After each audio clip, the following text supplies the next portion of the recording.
පෝවන් මෙන්න තවත් උණුසුම් පුවතක්. මේ දිනවල වෙළඳ පොලේ මස් මිල ගණන් පවතින්නේ ඉතා ඉහළ අගයකයි.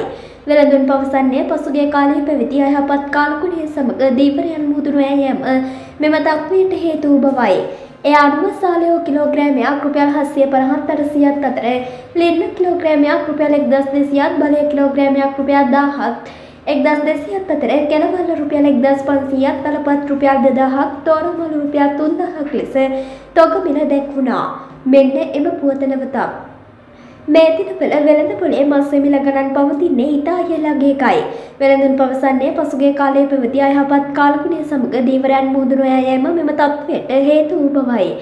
ඒ අනුව සාලයෝ කිලෝග්‍රෑමයක් රුපියල් 750ත් අතරත් ලින්න කිලෝග්‍රෑමයක් රුපියල් 1200ත් බලය කිලෝග්‍රෑමයක් රුපියල් 1000ත් 1200ත් අතරත් කෙළවල්ල රුපියල් 1500ත් තලපත් රුපියල් 2000ත් තොරමලු රුපියල් 3000ක් ලෙස තොග දැක්වුණා. මෙවැනි උණුසුම් පුවත් ලදසනින් දැන ගැනීමට අපගේ YouTube channel එක subscribe කර bell icon එක ක්‍රියාත්මක කරන්න. ඔබට සුබ දවසක්.